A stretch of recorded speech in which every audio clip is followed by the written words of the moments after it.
Okay, so step 15, we'll continue with the Freefall lab at step 15. It says make a scatter graph of acceleration versus the sine of the inclination angle. Okay, so I'm going to just, let's see, I need to move my acceleration. I'm just going to copy this column, cut it, and move it to the right, because Excel expects the x variable to be to the left and the y variable to be to the right. Okay, so now that I've done that, I'm just going to select the columns that have both the sine of the angle and the acceleration. And I'm going to go and say Insert, Scatter Plot, and of course I choose the scatter plot that just shows the points. I don't want them to be connected or anything like that. Okay, so here is my graph, and let's label this. So this is acceleration versus the sine of inclination angle. And we need to put some axes labels as well. And so on the x-axis, it is the sine of the inclination angle. Remember, there's no unit on the sine of the angle. And the vertical axis is the acceleration, which is in meters per second per second. Okay, so we've got a nice graph here. And let's see, the instructions say click on the option to show a trend line on the graph, to show the line of best fit. Okay, so because this is real data, and there's some scatter here, the trend, I think you'll probably agree with me, overall is linear, but there is some scatter. And so I'm going to click on the green plus sign here, and one of the options is for trend line, and so that just kind of shows the line of best fit. Okay, so that we can see it a little better. And so I'm going to copy this graph, and I will paste it at step 15.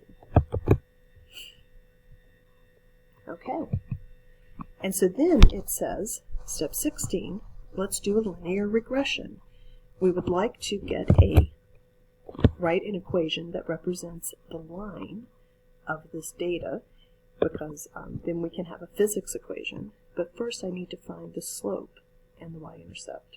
Okay, so I'm going to go to the Data tab here, and over to the right it says Data Analysis. I'm going to use one of the tools under Data Analysis.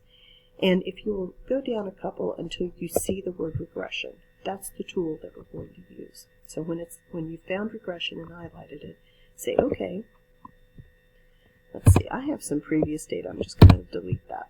Okay, so when I fill out this form, the first thing that I want to do is give it the y range of data. And on my graph, the y-axis is showing acceleration. So I click this little arrow to go back to the sheet, and I want to highlight just the numbers that have the acceleration data. So I highlight that entire column of numbers. As I highlighted it, it put the cell addresses here in the form. Now I'll click this downward arrow to go back to that form. Okay? Then it says input the x range of values. Well, on my graph, the x-axis is showing the sine of the inclination angle. So I click this arrow, and I go back to my sheet, and now I'm going to highlight the cells that have the sine of the inclination angle. Okay? Make sure, please, that you have checked the boxes for both the residual plots and the line fit plots. Okay, once you've done that, click on OK. Okay, so it has done the linear regression. It's made a new sheet here. Everything is scrunched up. So before I click somewhere so that it's not highlighted, I'm going to go to File. No, I don't want to go to File. I want to go to Home, sorry, to Format, And in the drop down for format, one of the options is to auto fit the column width. It will make every column as wide as the data in that column. So I'm going to click that auto fit column width. Now I can see everything. I'm just going to spread these graphs out a little bit. And so, the orange points here are showing me the fitted line. The blue are the original data. And that fitted line, it does seem to look like that line of best fit. I have a very good R-squared of 0.93, which is decent. And so what I need is the slope of this. And so I'm going to highlight that. The y-intercept is essentially 0, so I'm just going to call the y-intercept 0, but this x variable 1, that number here is giving me the slope of that line that it fit to my data.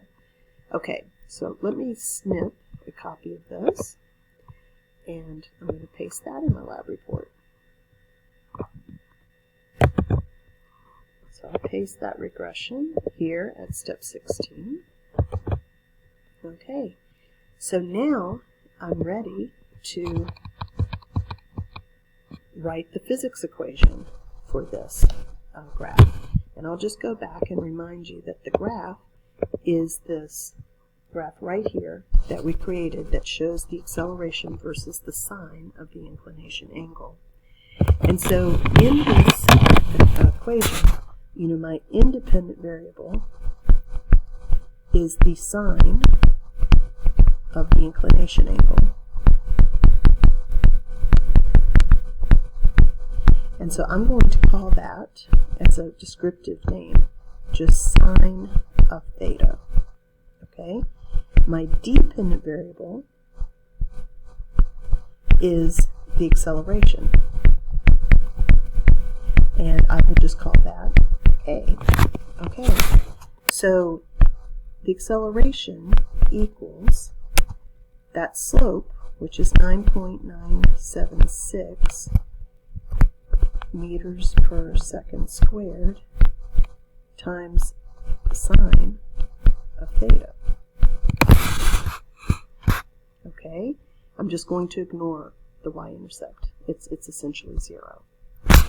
Okay, then it says use the physics equation to extrapolate the value of the acceleration which would occur if the inclination angle is 90 degrees. You can use your calculator, and if you put in sine of 90 degrees, you'll find that that equals 1. Okay, so if the sine of the angle is 1, then what is the acceleration? So A equals 9.976 meters per second squared times sine of 90 degrees. Well, that sine of 90 degrees is just this equals 1, right? So that would say that the acceleration is 9.976 meters per second squared. So that would be our prediction of the acceleration due to gravity using the data that we have from the carts that rolled down inclined planes, which is like the method that Galileo used. Let's calculate the difference between that value that we just found in step 18 and the consensus value for acceleration due to gravity, which is 9.8. So I have 9.976 minus that 9.80665. That's the difference between what we measured using our data of carts on inclined plane and that consensus value of 9.80665. And then I'm going to divide again by 9.80665. And we're just going to convert this into a percentage.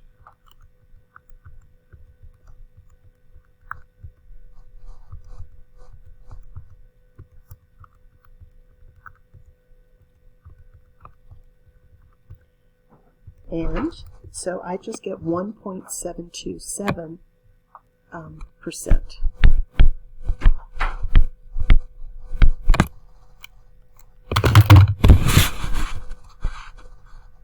Okay. So we'll end this webcast here.